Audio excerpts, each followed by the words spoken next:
ज़फ़र अली साहब, ये फरमाइएगा कि जो सिचुएशन इस वक्त ईरान और इसराइल के दरमियान पैदा हो गई है, जिसमें जो है वो इसराइल की जानिब से ईरान पर अटैक किया गया, ये 2024 से मुख्तलिफ नज़र आ रही है। तो आपको क्या लग रहा है कि सिर्फ कुछ ड्रोन्स का अटैक ही जो है जवाब में ईरान करेगा, या इस दफ़ा कुछ ज़्यादा हमें नजर आएगा ईरान की? ये भी कहा गया है कि हमले का पहला मरहला मुकम्मल कर लिया गया है, जबकि दूसरा जारी है। दूसरी जानिब ईरान की जानिब से भी ये कहा जा रहा है कि अब जवाबी कार्रवाई की जाएगी और बदला लिया जाएगा। अच्छा, आप बताएं कि जो 80% जो तेल है वो चाइना कहां से लेता है? 80% वो ले रहा है ईरान से। अच्छा, डॉक्टर उस्मान की बात बिल्कुल दुरुस्त है कि अगर नेगोशिएशन होनी होती तो ईरान चाहता था कि स्विफ्ट बैंकिंग का हिस्सा बन जाए। जानिब से रिटेलिएट करते हुए मेरे ख्याल में जो कर सकता है करेगा। अब रह क्या गया है, ये एक जंग है और ये रेजीम का आखिरी जंग है।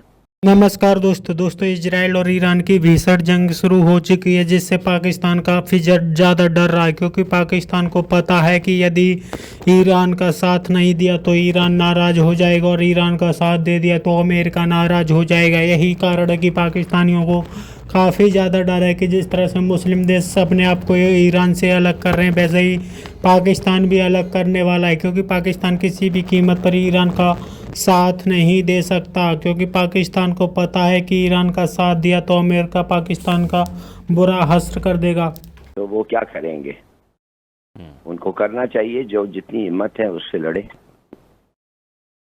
एंड आपको क्या लगता है कि जिस तरह यूएसए इसराइल के मफादात के साथ खड़ा है, ईरान के साथ भी कोई है? कोई नहीं, जीरो। अगर होता तो अब तक पहले से बता देते। देखिए, the whole point of alliance and friendship is कि सबको बताओ कि तुम उनके साथ हो और वो तगड़ा है, और अगर उन पे जंग करोगे तो समझो हमारे पे भी जंग हो रहा है। तो ये सब चीजें कोई सिग्नलिंग रिसेंटली तो कुछ नहीं हुई है।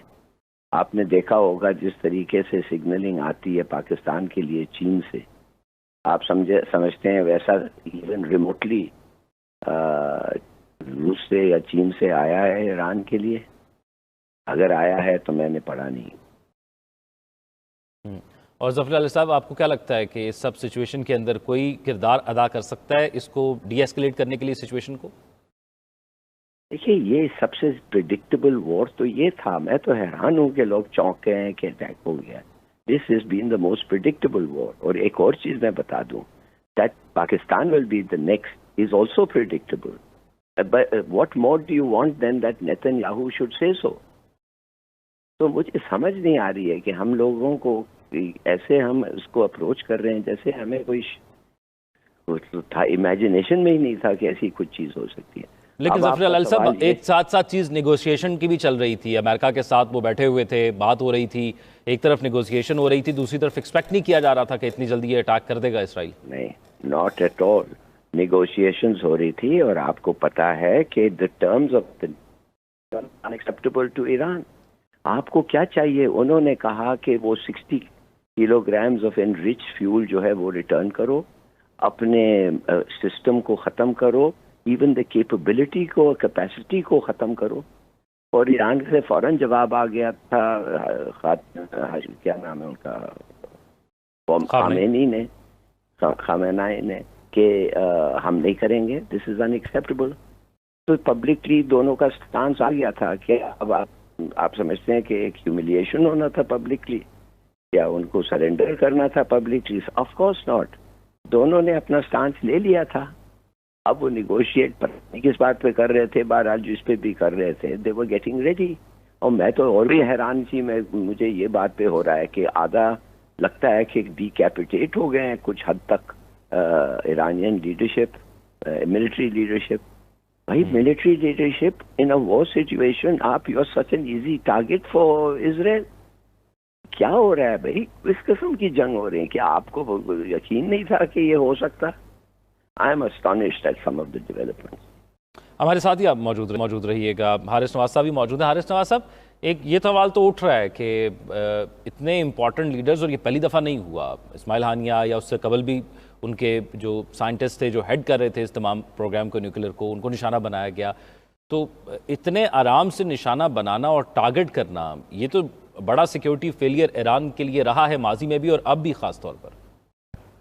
आई थिंक ये तो एक बहुत अफसोसनाक बात है कि जिस तरीके से Iran should have known it, जब वो क्लियर पता चल गया कि they are ready to come, वो अमेरिकन अपने फैमिलीज को शिफ्ट कर रहे हैं, अनाउंस हो गया, war was imminent, attack was imminent, आपने अपनी तमाम मिलिट्री लीडरशिप को इकट्ठा बिठाया हुआ और presenting making them a sitting duck.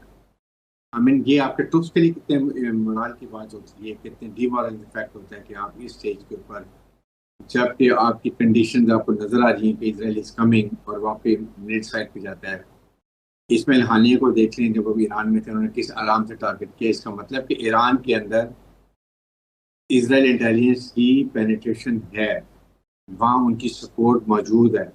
They were exact telling them कि इसको कहते हैं ईरानी मिलिट्री लीडरशिप कहाँ पर है, उनके साइंटिस्ट कहाँ पर है, क्या आपने उनको प्रोटेक्शन के लिए कोई अरेंजमेंट किए, क्या आपने उनको कोई तितर किया, बिखेर दिया, छुपा दिया ताकि पता ना चले। तो आई थिंक ये चीज़ें नज़र आ रही हैं कि आपको जो वेरी केयर, और इस मौके पे जिस तरीके हुआ ये बहुत बड़ा फैक्ट है और ये ईरान के लिए बहुत बड़ा लेसन है कि आपने लड़ाई के स्टार्ट होने से पहले अपनी कंप्लीट लीडरशिप को तबाह करके रख दिया, शहीद करके करवा लिया और उनको एक मॉरल एसेंडेंसी दे दी इजराइल को भी, देखिए हमने सब कुछ कर दिया। तो वो जो उन्होंने अचीव करना था उन्होंने कहा फर्स्ट फेज में हमने कर लिया उसमें, लेकिन वो अल्टरनेटिव बैंकिंग का हिस्सा है, वो चाहता है कि मेन स्ट्रीम में आ जाए, लेकिन 40 साल बर्बाद हो चुके, अब वो किस सिस्टम में आएगा। अच्छा, ईरान अमेरिका अगर ईरान को कबूल कर लेता है और सैंक्शंस लिफ्ट कर देता है तो फिर इजराइल को वो क्या मुंह दिखाएंगे, क्योंकि अमेरिका को चलाने वाली 37 बिलियन डॉलर 37 ट्रिलियन डॉलर की जो उनके ऊपर कर्ज है वो उस जायनिज्म का है, उस जायनिस्ट मूवमेंट का है, उस जायनिस्ट फाइनेंशियल स्ट्रक्चर का है जिसका उन्होंने उधार देना है। तो वो इजराइल के खिलाफ तो जाएंगे नहीं, तो इब्राहिम अकॉर्ड तो वहीं खड़ा है, उसके खिलाफ वो जा नहीं सकते। चुनाचे कैमला हैरिस और दोबारा उनको लाने के लिए, या आप यानी जो डोनाल्ड ट्रंप के अपोज यानी रिपब्लिकन्स, उनको डेमोक्रेट्स को लाने के लिए मुकम्मल तरीकाकार करेंगे। अच्छा, बात आगे ना चली जाए तो मैं यहां तक आपको ये बता दूं, अब मैंने आपको जो बात रखी, डॉक्टर मुनव्वर भी सुन रहे हैं, अगर खित्ते में अब ईरान पर इसराइल या अमेरिका की तरफ से कोई हमला होता है तो पाकिस्तान को एक बार फिर महज गैर जानिबदार रहने का रास्ता इख्तियार नहीं करना चाहिए। कि मैं पहले कह चुका, मैं अब दोबारा अपनी ही बात की चाहता हूं कि या आप इसको रद्द कर दें या आप इसको माने, बल्कि इस मर्तबा असूली बुनियाद पर खड़े होने की जरूरत है, जो कि सिनेरियो नहीं बता रहा, क्योंकि सारों का वहां पे सऊदी अरब होना इस चीज की दलील दे रहा है कि ये सऊदिया और अमेरिका की अलाइनमेंट ले रहे हैं और फिर चाइना के साथ नहीं हो रहे, उस तरह नहीं हो रहे जिस तरह होना चाहिए, जिसने इनको अभी एज दिया है। बहरहाल, और आपको पता है हामिद मीर ने एक बात की थी कि चाइनीज टेक्नोलॉजी को इतने ज्यादा सर पे नहीं उठाना चाहिए जितनी वो बात कर रहे हैं। इसमें पाकिस्तान की एयरफोर्स की हमारी इंडिविजुअलिटी भी बहुत ज्यादा ताकतवर है। नहीं, आप इस तरह माइनस नहीं कर सकते। It's 80 to 90% of the Chinese equipment. Please आप इस अलाइनमेंट को खराब ना करें। आप हामिद मीर साहब 2 नंबर आदमी है। आप उसामा बिन लादेन का तब इंटरव्यू करते हैं जब उसामा बिन लादेन 2002 में फौत हो चुका होता है। सो आप जो है ना वो फ्रॉड आदमी है, आप बिल्कुल सिरे से ही फ्रॉड है। वो रिसेंट टाइम के अंदर एक बीबी ने इन सबको किसी को कहा है, वो सोहेल वडाइच को कहा है कि उसको बाथरूम साफ कर रहा होता, बिल्कुल सही कहा है। और एक को कहा है वो दर्जी होता, वो इरशाद भट्टी, वो दर्जी होता, बिल्कुल वो दर्जी होता, वो वाकई टाइट कपड़े पहनता और थोड़े से ठुमके भी लगाता। अच्छा, इसी तरीके से ये जो पाकिस्तानी सहाफत है ये इतनी गंदी हो चुकी है, ये गोदी मीडिया से भी बुरी हो चुकी है। चुनाचे आप इनको तो मतलब नक्शे से हटा दें। अच्छा, अब मेरा सवाल आपसे ये है कि पाकिस्तान को ये बात मद्देनजर रखनी चाहिए कि ईरान एक जोग्राफियाई, सकाफती, मजहबी, इक्तिसादी तौर पर करीब तरीन हमसाया मुल्क है। अच्छा, ये वेरिएबल्स हैं डॉक्टर उस्मान चौहान। अच्छा, ये वेरिएबल्स मैं नहीं मानता, मैं सिर्फ उस वक्त जोग्राफियाई हालत मानता हूं। उनका वजीर खारजा आया, उनका सदर आया, अच्छा रईसी साहब आए, तो पाकिस्तान ने उनके साथ क्या सलूक किया डॉक्टर मुनव्वर? कोई अच्छा सलूक किया उनके साथ? आपकी सिविल गवर्नमेंट ने उनके साथ कोई अच्छा सलूक किया? नहीं किया।